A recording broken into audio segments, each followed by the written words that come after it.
Bienvenue pour la seconde partie de notre programme, toujours en Slovénie, mais cette fois-ci dans la région très verte de Bled. Et nous avons le plaisir aujourd'hui de rencontrer un nouvel invité.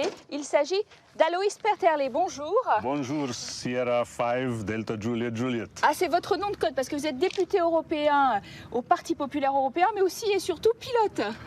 C'est vraiment une passion pour moi et j'aimerais que les politiciens européens étaient aussi pilotes parce que ce métier demande la précision, la coordination, navigation et une bonne communication. Important pour les leaders européens.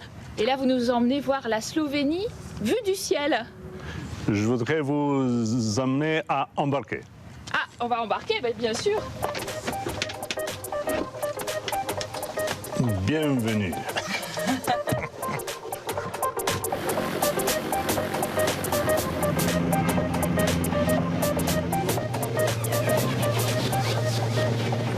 Je voudrais vous emmener à Lac Bled.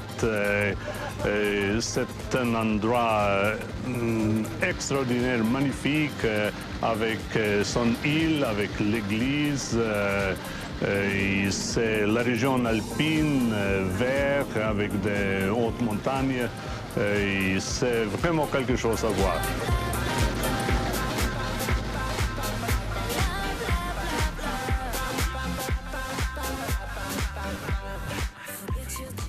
Alois, nous venons d'atterrir à Ailocina, qui est à l'ouest du pays.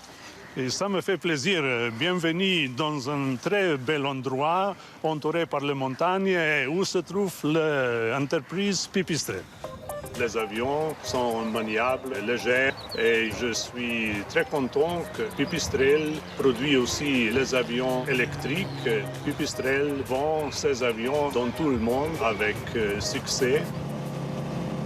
C'est une preuve de succès basé sur la qualité, et pas de succès sans qualité. Et la crise n'a pas affecté cette entreprise, pas du tout. D'ailleurs, nous allons demander au patron de Pipistrel comment va son entreprise. Ivo, pozdravljen. Zgleda da kriza vašega podjetja sploh ni prizadela. Kako zgleda kriza pri takem podjetju? Ja, mi o krizi beremo tako kot vsi drugi, na njo smo se zelo hitro pripravili, odprli smo tržišča Južne Amerike, Daljnega vzhoda, arabskega sveta, tako da Evropo, kjer je v glavnem kriza, ne prodajamo, tako da nam prodaja konstantno raste in mislimo, da bo tako tudi v bodoče. Il y a une grosse crise du secteur bancaire qui ne prête plus aux petites et moyennes entreprises. C'est vraiment un problème pour les petites et moyennes entreprises. Nous devons entreprendre quelque chose. Il faut résoudre la crise bancaire par la privatisation, par les mesures du gouvernement. Je rappelle que vous êtes du Parti Nouvelle Slovénie, dans l'opposition au gouvernement social-démocrate de Mme Bratušek. Comment vous jugez son plan de réforme ? Et je pense que ce n'est pas suffisant, mais il y a des mesures, des éléments qui sont positifs, applicables, mais ce que nous manque, c'est le dynamisme. Le gouvernement dit encore que l'aide européenne n'est pas nécessaire pour nous. Le temps va montrer si le gouvernement a raison ou pas. Il est clair que le temps pour mesures légères est passé. À l'époque communiste déjà, la Slovénie était l'atelier de l'ex-Yougoslavie. Et aujourd'hui encore, cette tradition industrielle est bien ancrée puisque 70% de ses exportations sont composées de biens manufacturés.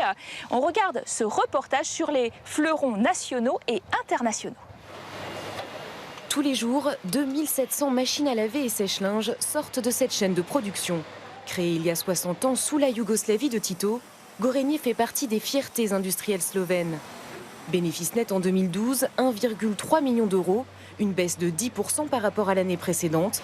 Je dois vous dire que nous n'avons pas ressenti les effets de la crise sur la production journalière.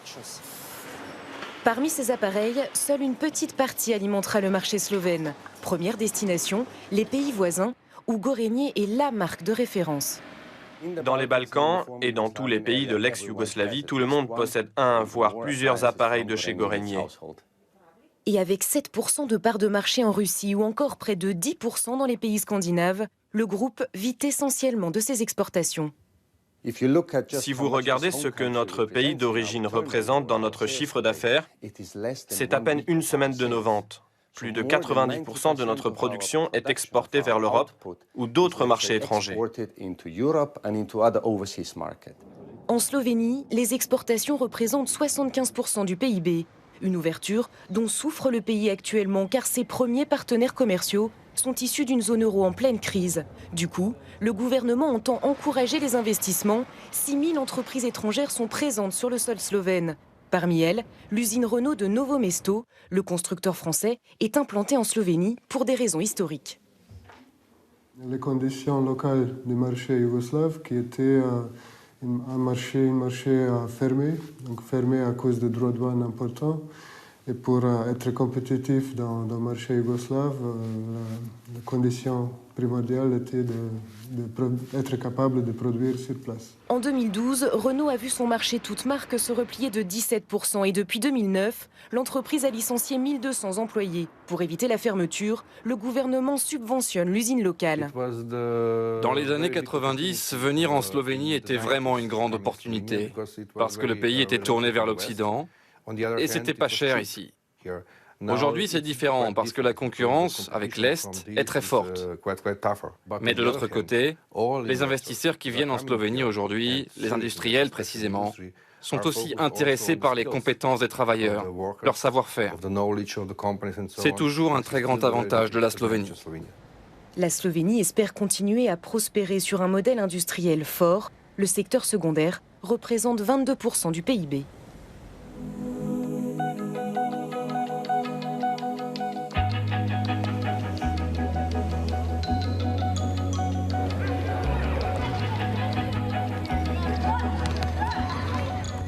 Nous sommes arrivés au sud-ouest du pays, dans la très riante cité de Piran, qui se trouve sur la côte adriatique, car la Slovénie a de très belles côtes. Oui, c'est vrai, la côte n'est pas très large, mais est très belle. Et Piran est bien aimé par beaucoup de touristes. Et Piran est une petite ville marquée par l'histoire. Il y a des signes de Vénitiens et des autres périodes. Le tourisme est vraiment sous-estimé ici, pas seulement à Piran. La Slovénie est découverte comme une destination touristique et nous pouvons offrir beaucoup de choses. Les endroits alpines, la mer, les régions de vin, les grottes, les fameux chevaux de Lipica. Dans cette crise slovène, il y a un facteur immobilier, car les prix de l'immobilier sont trop hauts. Les prix sont encore très hauts. Et nous avons eu une crise grave du secteur de la construction. Ce secteur n'a pas toujours fonctionné comme marché libre de la concurrence. Il était organisé d'une manière comme cartel et il a été déjà un peu sanctionné. Nous devons établir ici vraiment les règles de libre marché. C'est un pays très vert. Vous-même, vous êtes un homme très nature, puisque vous êtes apiculteur. J'ai seulement 3 ruches, mais ça veut dire qu'il y a un peu de miel chaque année pour la famille et pour les amis.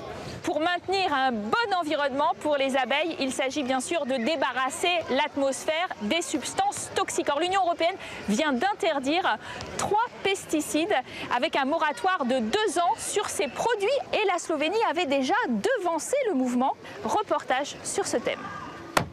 Depuis 2011, Marian n'a plus peur pour ses abeilles. Quand il ouvre sa ruche le matin, il sait qu'il va les retrouver en bonne santé. Mais avant que la Slovénie n'interdise l'utilisation de 3 pesticides mortels pour les abeilles, sa production de miel avait chuté de 40%. En 2006, 45% de l'apiculture avait été détruite. Presque la moitié des abeilles sont mortes cette année-là. La plupart est allée butiner dans les champs et n'est jamais revenue. Elles ont été empoisonnées là-bas. Un jour, j'ai retrouvé par terre, devant ma ruche, un étang d'abeilles mortes. Responsable de cette hécatombe, 3 pesticides comportant des néonicotinoïdes fatals aux abeilles. La Slovénie est le premier pays de l'Union européenne à en avoir interdit l'usage pour toutes les plantes. Pour ses cultures de maïs et de houblon, Daniel utilise dorénavant cet herbicide autorisé. Le problème pour nous, c'est qu'on a ressenti une baisse de notre production quand ils ont interdit ces pesticides. Surtout celui qui tue les insectes parasites. Pour mon maïs, je n'ai plus de protection contre ces insectes. Un rendement en baisse qui inquiète Daniel, mais l'agriculteur sait aussi que sans les abeilles, la production agricole ne serait même pas envisageable sur Terre. En butinant de fleur en fleur, l'insecte dépose des grains de pollen qui vont permettre aux plantes de se reproduire. C'est la pollinisation. Sans abeilles, pas de fleurs, ni d'arbres fruitiers, ni même de légumes. Écoutez, ça montre bien que pour la nature, et même pour tout en fait, l'utilisation des pesticides est limitée. La Commission européenne a décidé de prendre le problème à bras-le-corps. À partir du 1er décembre prochain, l'utilisation des pesticides incriminés sera suspendue sur 4 grandes cultures, le maïs, le colza, le tournesol et le coton. Le commissaire européen à l'environnement, un Slovène, s'en réjouit. Nous savons tous que nous retirons de la pollinisation des abeilles un très grand avantage économique. Sa valeur est estimée à 22 milliards d'euros et la majeure partie de cette pollinisation vient des abeilles. Dans le secret de son laboratoire, le professeur Bozic sait que ça n'est pas encore suffisant. En Slovénie, les abeilles ne meurent plus sur le coup, mais ses recherches tentent à montrer que même avec les pesticides autorisés, ces insectes sont encore en danger. Il y a beaucoup de publications récentes dans le monde entier qui montrent que même les petites doses diminuent considérablement la durée de vie des abeilles et leur immunité. La pollinisation des abeilles est à l'origine de 70% de la production agricole mondiale. Si ces insectes disparaissaient complètement, on estime à peine 5 ans l'espérance de vie de l'homme sur la planète.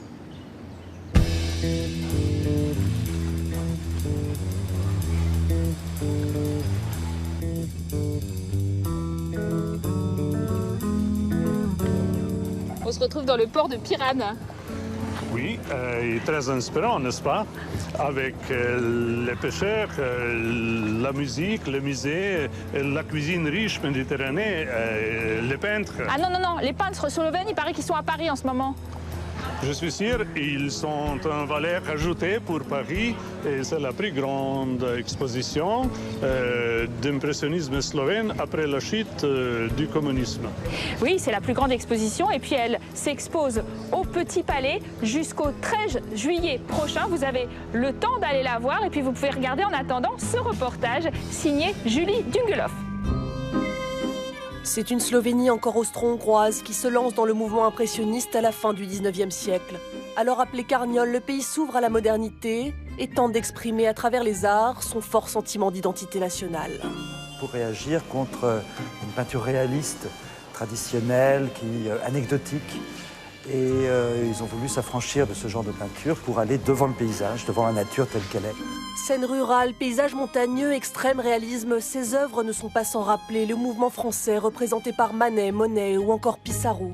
Pourtant, Groard, Jacopic et Sternen n'ont jamais séjourné à Paris et n'ont pas observé les mêmes techniques picturales. Il y a une façon de peindre, vous voyez, avec un travail de la matière très épais et puis des espèces de sillons comme ça dans la toile qui est assez particulier, qu'on ne trouve pas tellement chez les peintres français.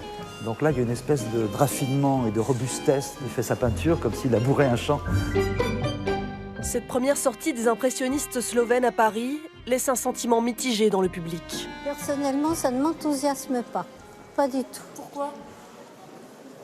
parce que je trouve que c'est un pâle reflet de l'autre impressionnisme. J'ai été assez impressionnée par ces tableaux où il faut beaucoup de recul pour en apprécier pleinement le dessin.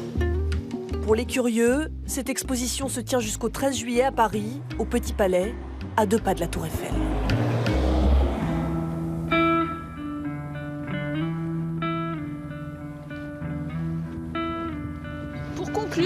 Qu'est-ce que vous attendez finalement de l'Europe? Je suis sûr que l'argent n'est pas tout dans la vie. Ce que nous avons besoin, c'est de bonne humeur. C'est pour ça que je vais jouer l'hymne européen.